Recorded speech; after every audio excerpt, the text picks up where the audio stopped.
หนูชื่อเอื้อมเดือนค่ะอืมชื่อเพราะสมตัวเนี่ยแหมพี่ก็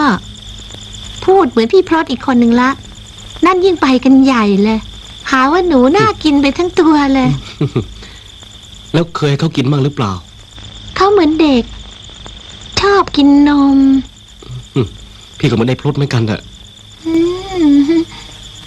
พูดแล้วขนลุกไปทั้งตัวเลย